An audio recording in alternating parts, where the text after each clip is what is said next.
Friends, we recorded this podcast before we knew about the assassination attempt on Donald Trump. So if we don't mention it on the podcast, it's simply because we were recording before it happened. We're not ignoring it. It's a good podcast. I hope you enjoy it. And if you want to address that issue, listen to the emergency podcast we released, I believe, yesterday. So, but anyways, it's a good one. Enjoy it.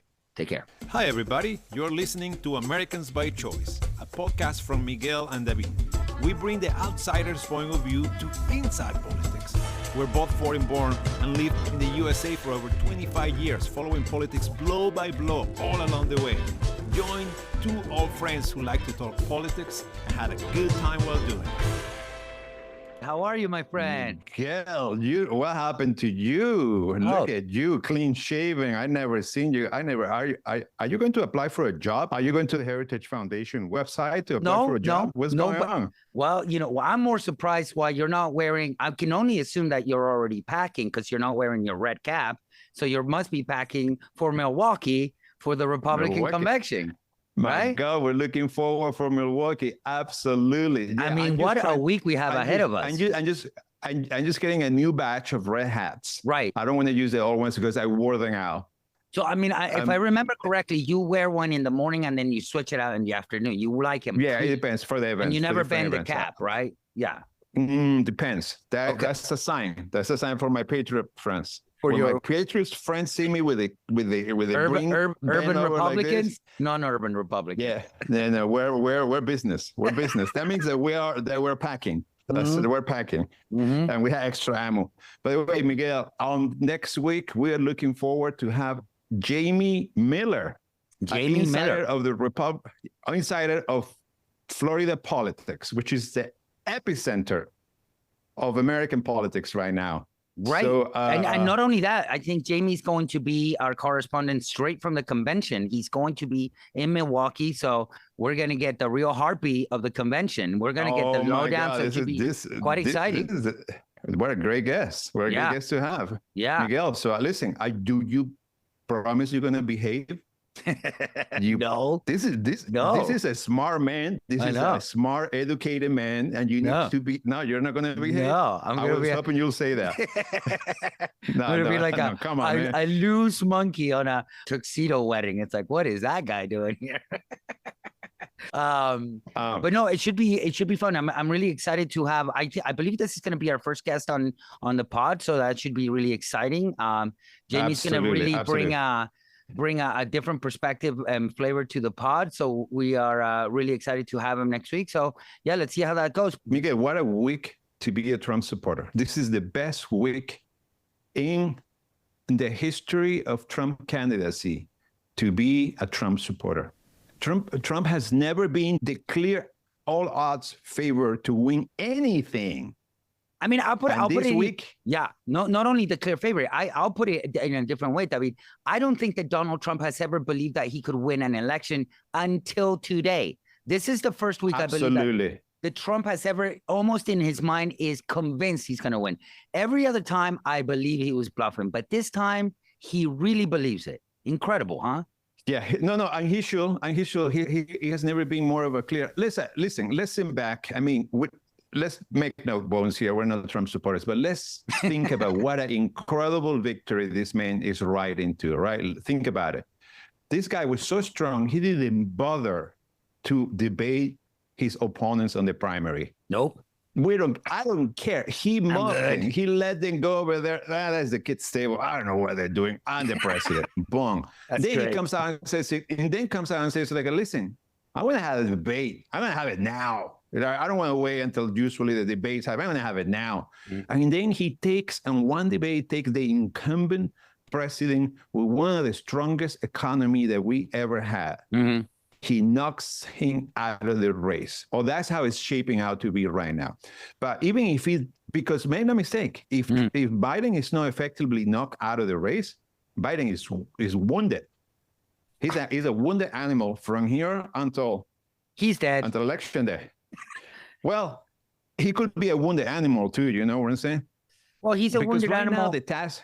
Only in that, like, a wounded animal is most dangerous, you know. But yeah, but go ahead. No.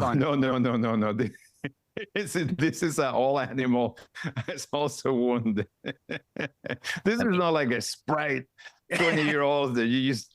No, I just mean like he's at his most desperate to hold on, be desperate, and that's what I'm seeing. But no, yeah, listen, no, and let's be fair. The task that Biden has ahead of him is just impossible. He needs to prove that he's not old, and that's not going to happen because he is old. And that's kind of like the bar that has been set for him, right? The bar that has been set for him is like, prove us that you are not old and you're super vital, and prove us that you are better than you were when you were young, because Biden was always known as a gaffe machine. Yes, always saying stupid shit.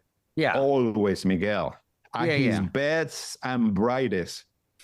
Like that's how he dropped out of the election. What was that? 2007, when he was in the primary against Obama. Yeah. He had a famous gaffe in which he came to one of the news. In an interview, he called Obama articulate fellow or something like that, and people went crazy. They thought that was racist. Whatever. Mm-hmm. Back in the days when you used to be able to, a campaign will end because you say something slightly racist, that could be interpreted as a racist. This week we had him do the press conference, which his administration was calling the big boy press conference, sort of mocking the idea that he was like, oh, he's a big boy, like he's a child, but it honestly was not helping that they were mocking it. I mean, and by the way, I don't think that he, gaffe per se. I mean, he did call Donald Trump his vice president from the get-go, which is like, what? Did he call Zelensky President Putin too? Yeah. That's another thing. Yeah. So the two major players that he's dealing with, he's getting them confused, which is not great.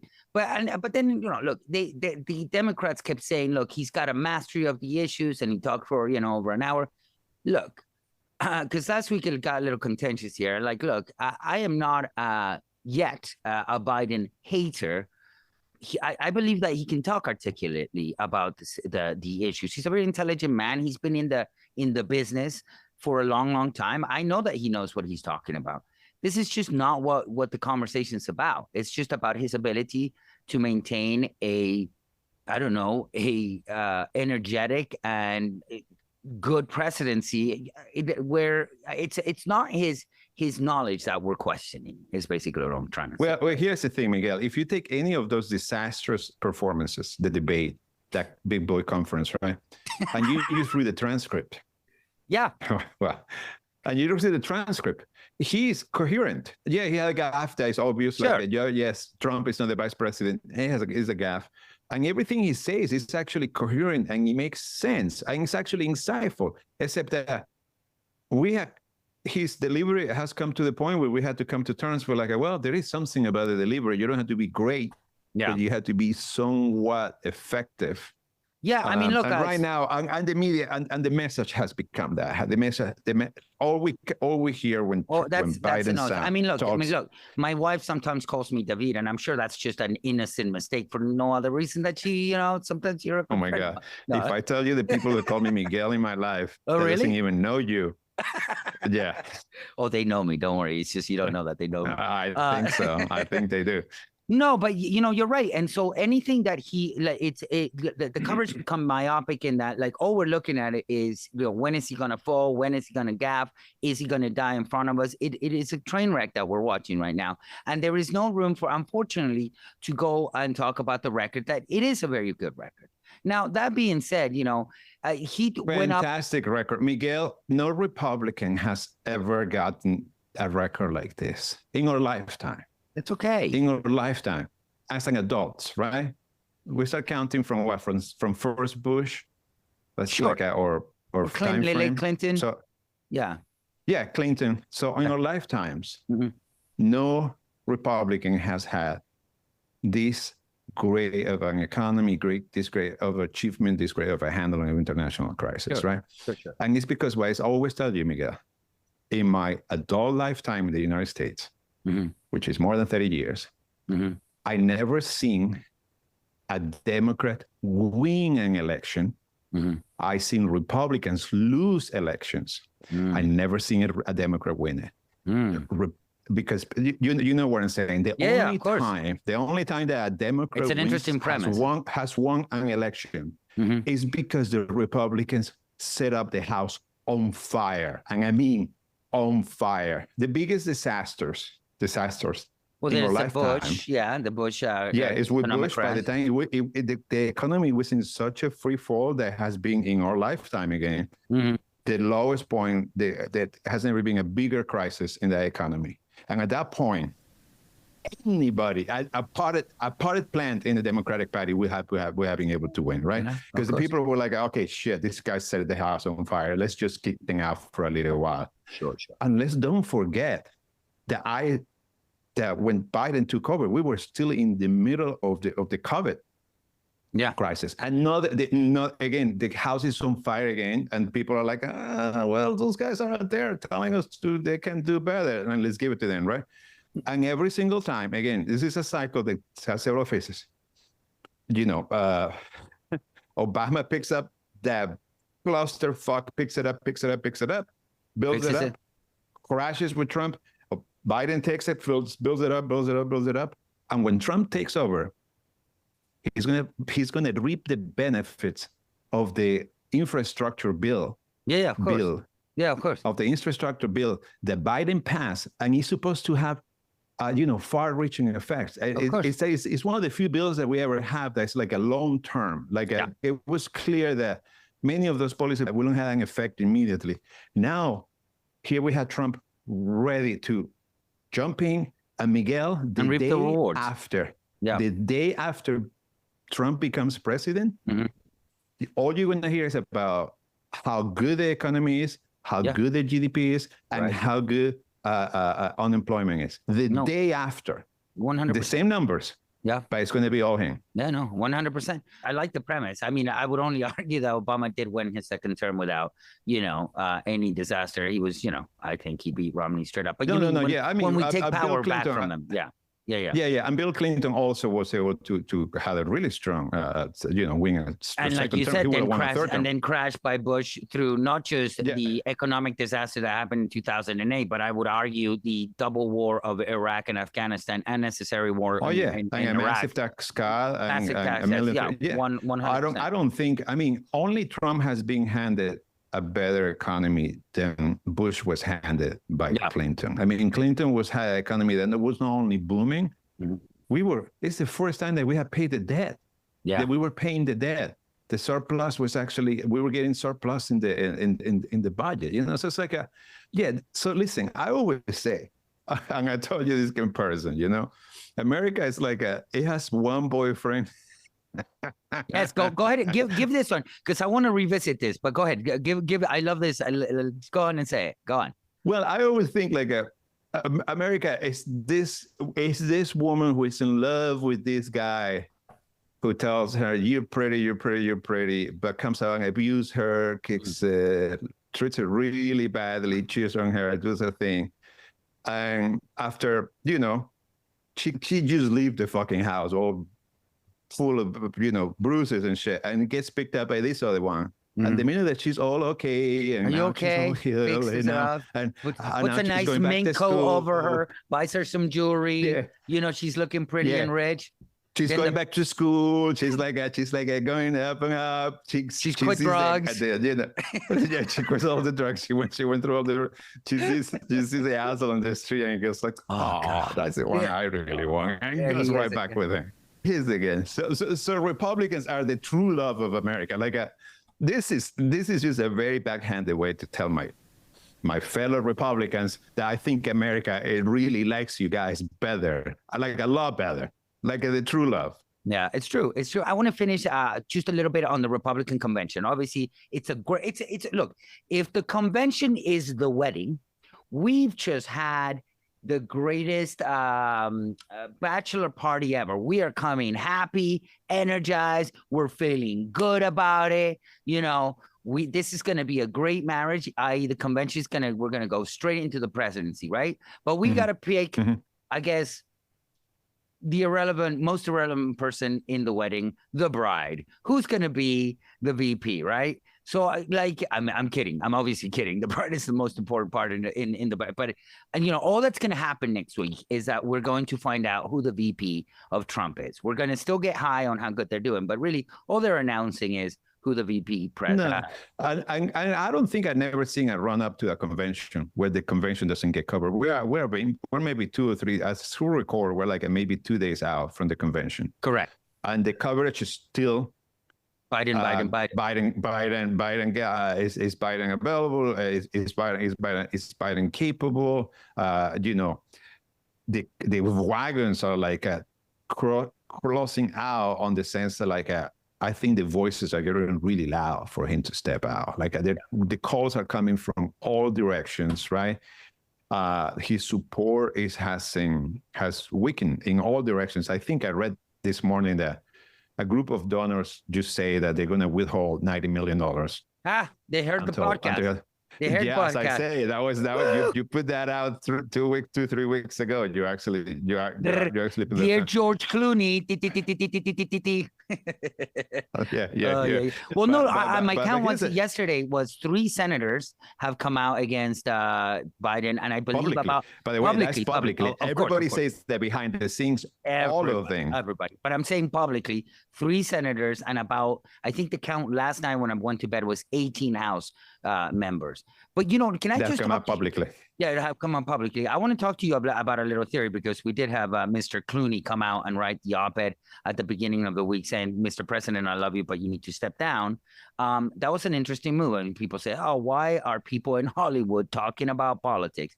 Now, what I think is interesting is that the DNC, as a private club of special interests, if as you can see, the hesitancy of is that how you say it? Hesitancy? Hesitancy. There you go, my friend. Thank you. You say it. I can't say it. Hesitancy. Hesitancy. Anyways, I'll definitely leave that in. I'll definitely leave that in. But anyways, the hesitancy. No, Don't but hesitate. I'm saying it. Yeah, I won't hesitate. I can say that. But no, because people, if any congressman comes out or senator comes out, they're afraid that they were going to withhold funds from them. So interestingly, they got George Clooney, an outsider of politics, to kind of come out and open the floodgate. But this is to a point that you said the other week, which is, by the way, listeners, this is what we keep David in the podcast and not in just America. No, in the podcast. In the podcast. Otherwise, it would just podcast. be jokes. But anyways, David made a great point the other day that California is the piggy bank. Who most represents California's piggy bank than George Clooney? The Clooney man. Yeah. Oh yeah. He's the head, and he can't hurt. He's the head of the faucet of the money, funnel. He's like the tap. There's Clooney goes like that, boop, and all the money comes out. Listen, man. Now there is a notable exception of people Oprah? who hasn't. No. There is a notable section of people who hasn't abandoned Biden, and he's somebody who he owns so much. Oh, look at that! Dark Brando cup makes it into the podcast. Here, guys, let's celebrate for this Happy is for convention, my fellow Trump supporters because you guys are doing great. Have a great week with you guys. Really enjoy this week. Cool because things can change. Yeah. Salud. Anyway, so a very notable exception of the people who had abandoned Biden is actually James Clyburn, the South Carolina 6th District rep. Kingmaker. That's a better way to put it. Now, the influence of James Clyburn, as some of you guys may know, is he's the key of the South and the black vote in the South. It's, as we have said before, and we kind of broke this down in previous podcasts, it's a constituency that is fundamental for the Democrats. It's like Republicans without rich men. The key constituency for the Republicans is like the rich. Yes. Mr. Clyburn, right? Mr. Clyburn is the head of the Congressional Black Caucus, correct? Correct. And he has been like that, and he has been fundamental, and he is very powerful inside the DNC. He's probably one of the reasons why for that. Actually, I'm sorry, man, I'm about to trigger you. You ready? He's probably one of the reasons why Hillary was given the nomination over Bernie Sanders, because You mean Biden? Once that no, I'm going back to Hillary. Oh, he did it twice. When it was Hillary Bernie, right? Yeah. It was the same dynamics. I don't know if you remember. They were, of course you remember. I'm sorry, Miguel. Stay with me, man. They were Arrested Development. I've never moved forward from that moment.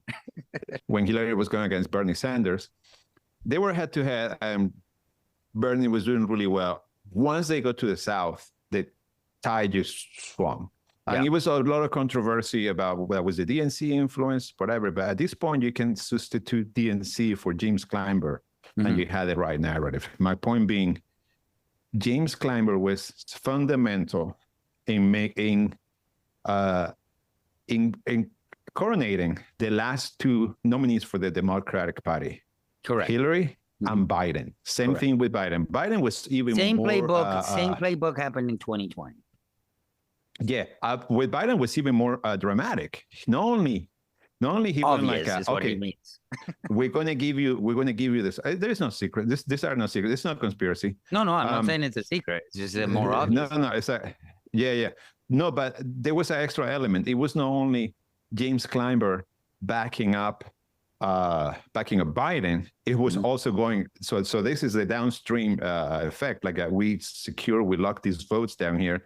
Upstream to it, he went like, okay, that field of, I don't know how many, 10, 12, you better narrow that shit down. People start dropping down. Anybody who is below this threshold drops out. So they're not only locking the constituents of the South and the important vote, but they narrow down the field to consolidate all the votes, the centrist vote into one candidate. Biden. So, this is just a little bit of history here to tell you how important James Clyburn has been. Yeah.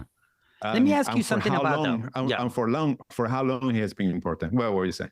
Yeah, I just want to ask you about that deal. I mean, that's clearly a deal, an insider deal within the Democratic Party. You know, he's got certain powers, and you know, he doesn't just give that support simply because he likes you.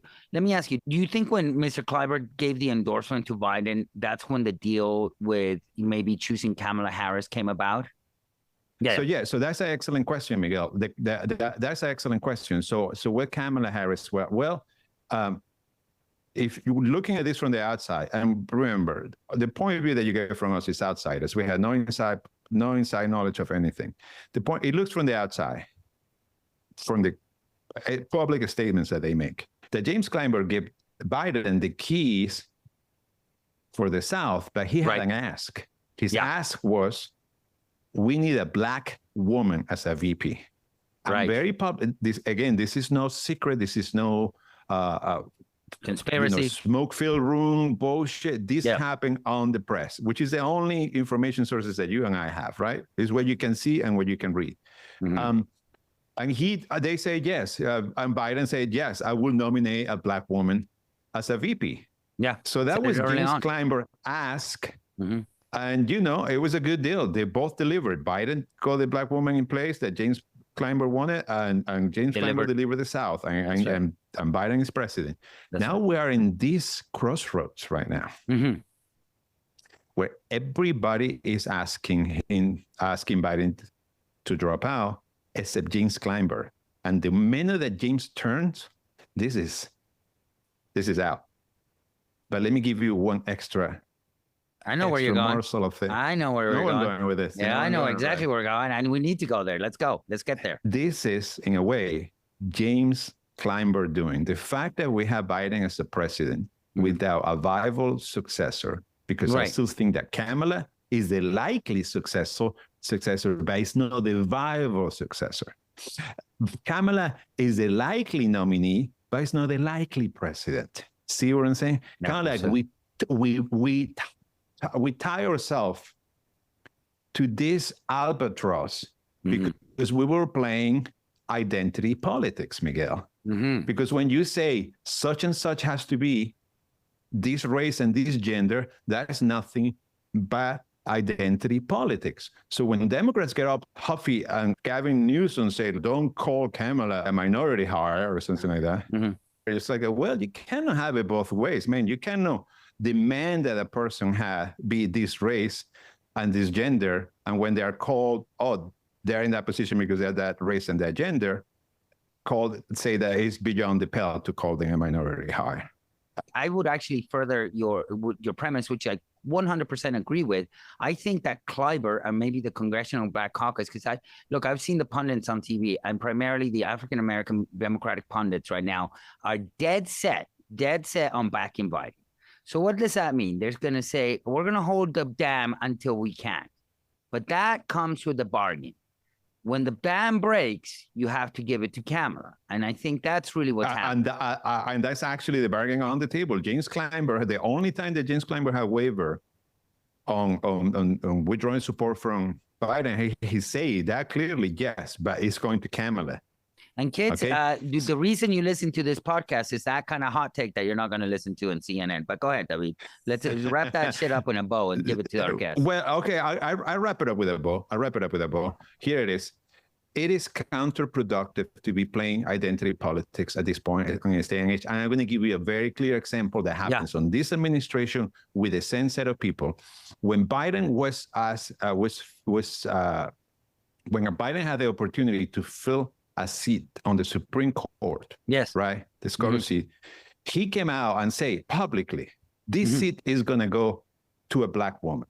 Right. To which I was enraged, because that is the wrong way to play politics. 100%. I remember it. Because what you're saying is, it doesn't matter. The first criteria is not who is the best, who is the smartest, who is the most capable, is who had these qualifiers, race and gender, and we want to pick from there. And I think there is a way to do exactly, get to the same ending from a different perspective by saying we want to pick up the best possible candidate that is the best possible person for this job. And once that you pick it up, you go like, oh, look, it happens to be a Black woman. Again, because you're playing politics, you're already, by making that call, you're playing politics.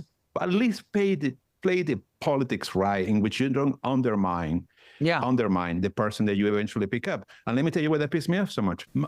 Tanya Jackson happens to be the smartest, brightest person that I've seen in the Supreme Court since I've been following the Supreme Court. Wow. This woman is sharp, eloquent. I mean, this woman has one of the best minds in the Supreme Court. Listen to her, read her opinions, man. And somehow I feel like I get mad that she was tarnished by being appointed under it's going to be a Black woman. No, she's just the best, and she happens to be a Black woman. No, and I 100% agree with you. And yeah, exactly. I had a dinner with a Republican friend last night, and he said, you live by identity politics, you die by identity politics. And this is what's happening right now. That's what's happening right now. This is exactly what's happening. Can I tell you something I was thinking about Kamala, right? Kamala, let's talk about Biden, right? So Biden, let's say we've all had this friend, right? He's got a girlfriend, things aren't going well, right? He's like, I got to break up with my girlfriend or my boyfriend, and you go, okay, that's fine. You're supportive. Okay. Let's call that boyfriend or girlfriend Biden. And then the guy goes, I'm going to break up with her. You know what I'm going to do next?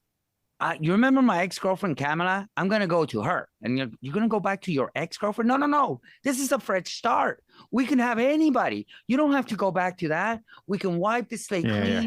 You can find somebody new. Remember, she used to cheat on you? She's no good. She's not a winner.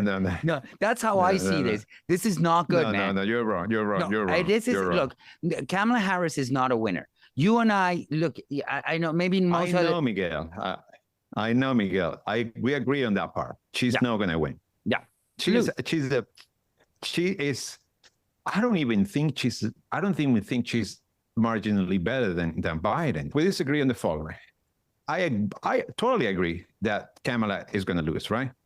And whatever percentage point she's getting right now over Biden, she's not the bottom of the barrel. She used to be the bottom of the barrel. Now she's right one step above the barrel. Whatever 1 point advantage Kamala has right now on the polls over Biden, she's not the bottom of the barrel. She's just right one above. It gets completely negated by the fact that now Trump gets to campaign with a scalp on his face, the scalp of a sitting incumbent president with a massive economy. He can go around and say, here's what else, right? And hold this thing and that's the way. Drink the blood listen, man, in the playbook being a Trump strategist right now is the sweetest job in America.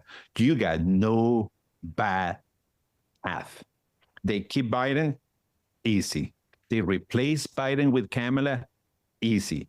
They don't replace Kamala, and the Democratic Party tear themselves in pieces. The Democratic Party would, the minute that they have to pick another person, it has to be conflict. Not everybody agree on the thing. It's going to be a tear down. I mean, even if the DNC say, okay, guys, you got to play fair. You cannot attack each other too badly. That's going to be the only thing that the press is going to cover. Factions are going to come up. 3 months get fucking wasted on this sniping each other and not attacking Trump, right? So those are the three possible playbooks, Miguel. They're all really good for Trump. Great. That's why I don't see. That's why I'm like, I hope my friend Jamie Miller next week, hook me up with a Democrat. Well, I'm going to bring my hat. I'm going to bring my MAGA hat next week. You should. That's it. Because I do have a MAGA hat. I just want everybody to know. Let's also note that President Trump scalped our current president live on TV just 3 weeks ago, and that's a memory that we Miguel, will not. I don't think in the history of debate has never been a more brutal knockout. By the way, Miguel. And by the way, when you say the history of debates, you're including presidential to kindergarten debates. All debates. All right, possible. But listen, but make no mistake, it's not because Trump was such a great debater. It's not because he has such a great not because he has such a great retort. No. It's not because he has such a great message. It's because their opponent literally tripped on their own feet in the ground and it's just squirmed for whatever amount of time. But the Terminator is learning lessons. He's just like, I don't got to do nothing now. I'm just going to sit back and play golf. I'm telling you, man. I mean, I do think that Trump, it is one of the luckiest men alive. I mean, he's a man who was born in wealth, was able to declare bankruptcy a bunch of times, losing that wealth so many times. Yeah. And then he's like, all of a sudden, he's finding himself president. And all of a sudden, and now he's running to one of the biggest landslides I mean, this is going to be a landslide the way it's set up right now. Not by anything of his doing. He didn't do anything to make Biden all of a sudden go completely Alzheimer's ridden. Like he didn't do that.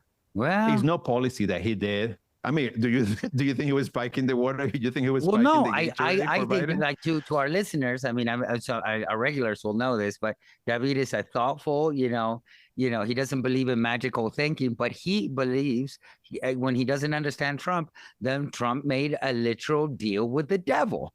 When it comes to this one thing, you're phrasing this wrong, Miguel. I say if there was a deal with the devil, if there was such thing, it would look exactly like Trump's life. It would look like his life. Okay, writers out there, if you need to write a plot about somebody making a deal with the devil, just write Donald Trump's biography and write it up. Add the devil somewhere along the way. Boom. He shows up every now and then and tells them, don't worry about it. I'll fix this for you. Another thing that really was interesting this week, and I know that you're a huge fan of Nancy Pelosi, David, and I mean that seriously. I mean, David, you respect her as one of the greatest politicians. Pelosi came out twice this week. She's a great politician the same way that Mitch McConnell is a great politician back home. For sure. A great tactician in politics. Yeah, very Machiavellian in some ways. But she came out in an interview the other day and I was watching it and she said, well, do you think he's going to, she was asked, do you think Biden's going to drop out of the race? And Pelosi said, well, he's going to come to a decision by himself. And then they said, but do you think he should drop out? She then responded again as a master politician, I think he will come to a good decision by himself. It's like, when you have a little boy and you're like trying to make he will eat his dinner when he wants to. No, it's okay. He'll eat it. But the boy's not standing up from the table until he eats his fucking soup. I want steak. The boy will eat his dinner when the boy wants to eat his dinner. That's what's happening. Miguel, let's look here forward to something, man. Like once that the Democrats are we going to talk about Gavin? Oh, okay. No, not yet. No. Well, anyway. Okay. once that the Democratic Party loses, right? And right now I'm seeing this as like, I don't see how, I mean, I want to be wrong. Please, please, please. I hope to be wrong. But the way I see it right now, you are. Right. Okay, great. That's good to have you. That's the good news. Because, you know, that's the good news. Okay, so if the Democratic Party loses, the splinter is going to be massive. I mean, because nothing unites a party like victory, right? Like the reason, like for example, whoever party loses right now is going to splinter in a million pieces. Whether it's if Trump loses, that's a massive realignment. But of course, the odds of that are nil right now.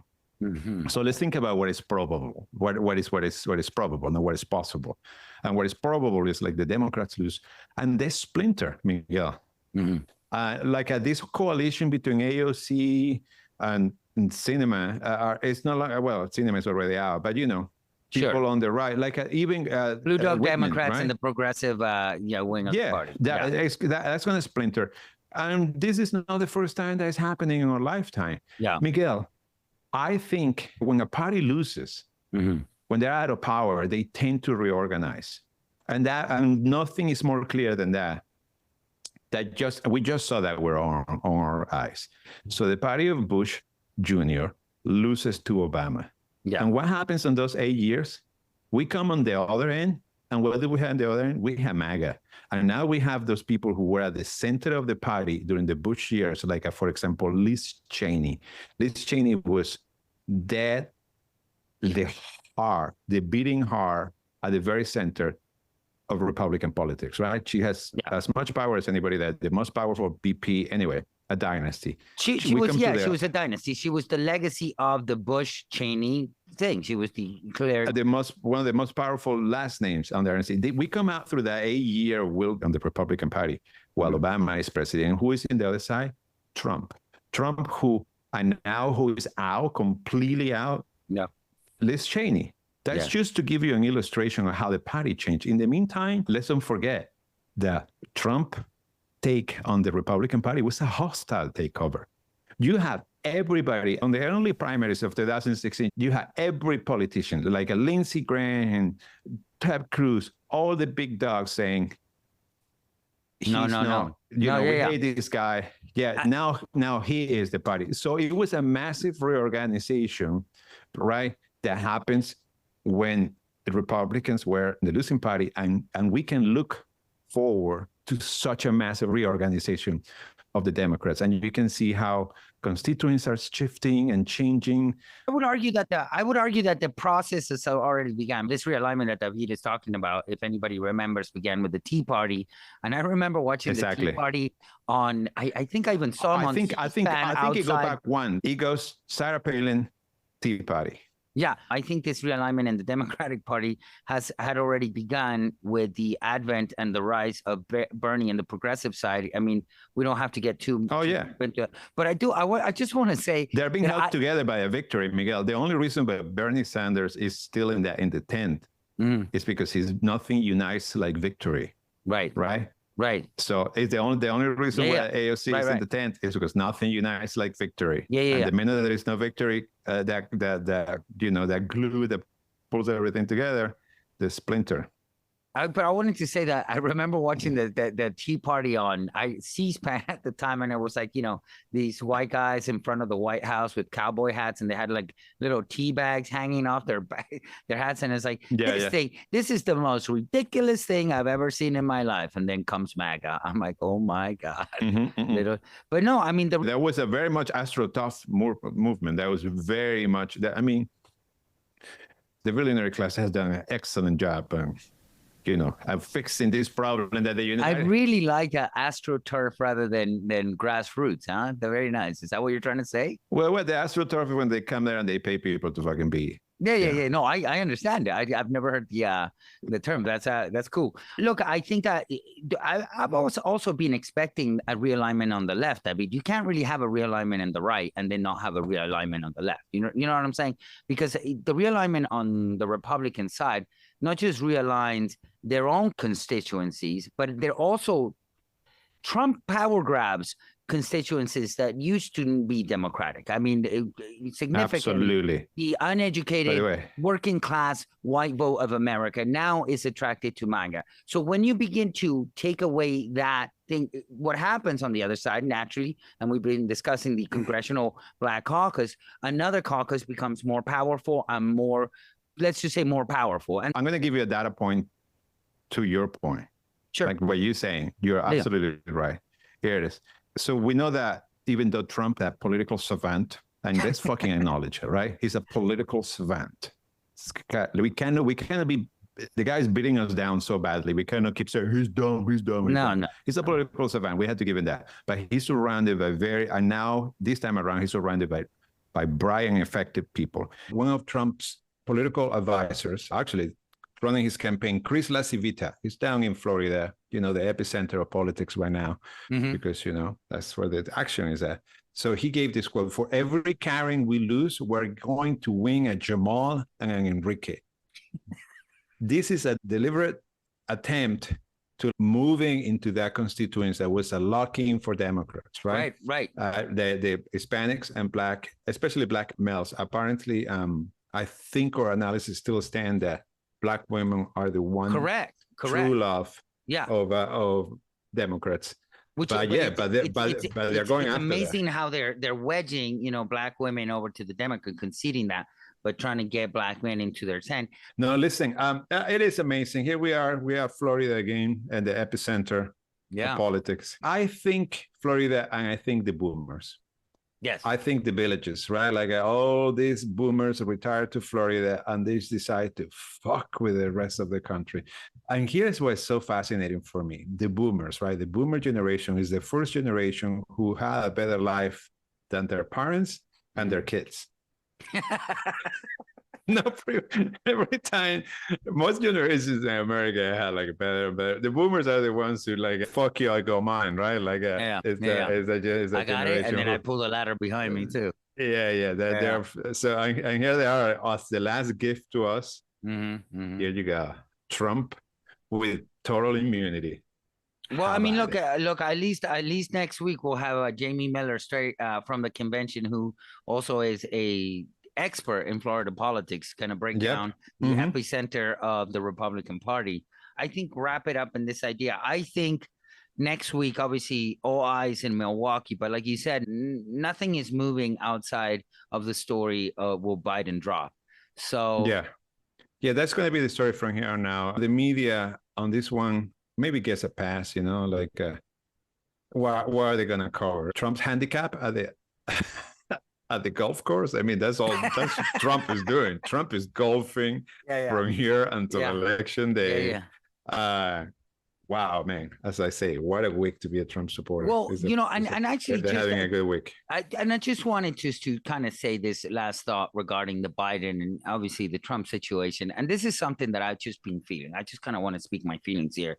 And, for the last, well, I don't know, what has it been? Has it been 8 years? For the last 8 years, we've been hearing that Donald Trump is an existential threat to this country, to us, basically. And that's been the drumbeat of the Democrats. And I'm happy to consider that point of view. In fact, I agree with it to some extent. But when you tell me day in, day out that he's an existential threat and you have Biden on the ticket and you disregard, like the polls that they must be seeing on the inside of the DNC are so catastrophic, not just for Biden, but across the board, that the terms like bedwetter and shit like that are really just not helpful. But Miguel, you cannot force Biden out. He has to step down. But this you cannot. I mean, listen, Miguel. The way that the Democratic Party is pushing Biden to step out is not on them anymore. It's not on the Democratic Party. The Democratic Party is asking him as loud as possible, step down. You say it. When Nancy Pelosi tells you that you haven't made the right decision, you keep looking until you make the right decision. Yeah, until you make the right decision, man. So it's like, don't put this on the DNC. The DNC, no. As you say, it's doing what it's just that we lock ourselves into a situation that has no good outcomes. And I understand that. And let me concede on that point, because I'm listening to you, my friend. But like at the same time, many Americans right now, and primarily, Democrats feel betrayed by the fact, or bamboozled by the fact that we were told that everything was all right in the campaign, and now we're hearing that this was plain and obvious for a long, long time. So the betrayal of, number one, the existential threat on Trump, and everything was okay, and it is not, and then yet we're walking into this disaster. I mean, this, like you said, just to kind of land on the point that you were making, this realignment will be a bloodbath civil war within the left if we lose. You're 100% correct. And here's the other thing, Miguel. Before you get too annoying with Biden, I was really searching for a better word, but yes. Yeah. Okay, let me rephrase that. Before you get your panties in a bunch, because Biden is not saying I'm stepping down. Remember, Biden is going to say I'm in until he says I'm out. And this sounds like a stupid, but this is not one of those things that you go like, oh, well, I'm maybe going to be in. I don't know. No, you are I'm in, and one day you say I'm out, right? He cannot show any weakness until that moment of no return when he says I'm stepping down. Because if he wavers on that point, it will make him even weaker, right? Like, imagine how weak it will be if Biden is there, like, well, maybe considering. No, this is one of those things where, like, is this going to happen behind the scenes? Is this going to be orchestrated in a way in which he do a gracefully step down and say, I think the best way out is to have some doctor to come up with a diagnosis and say, I'm great and capable right now, but I'm not sure I'm going to be capable 2 years from now. I think it's better for me to handle the torch. Sure. That will be that will be the cleanest thing, and that will hand it up to Kamala. And that's my problem, Miguel. Yeah. If I knew this would be going from Biden to an open convention in which everybody would be like, okay, guys, let's act this out in 3 days. In 3 days, no dirty campaigning. Okay. Right? Don't go dirty campaigning that Trump is going to use to attack whoever nominee wins. And we can come out of that and pull the Band-Aid in 3 days. I'll tell you, hell yeah. Yeah. But the chances of that are about the chances of Biden winning. Never tell me the chances, kid. Never tell me the chances. So you say, no, and you got a chance in a million. Well, that's okay. Like Han Solo said, never give me the odds, kid. We're going to make it. Oh, here we go, man. We're going to go to the stratosphere. I'm telling you, one in a million, it means that we got a chance. Yeah, so we said we got a chance. Yes. It's worked for me so far. But listen, man, it's been like a delightful conversation with you again, David. I'm really excited once again to have our guest, Jamie Miller, next week. Get a drumbeat of the Republican convention from the ground. Milwaukee, from the RNC convention. This is going to be amazing. And potentially, I don't want to tease this, but potentially David might be in the same neighborhood as us, so you might actually. We may use this opportunity for Miguel and I to get together and do a live show with each other. We might do it with our tops off and like really wrestle this time. Yeah, really wrestle and well oiled and wrestle like buttered.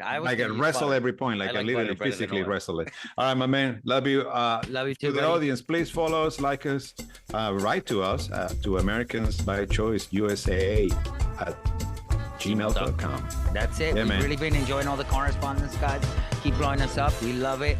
And we'll see you next week. It's all love. It's all love. We'll see you after the convention. This is going to be exciting. Have a great week, guys. Bye-bye, man.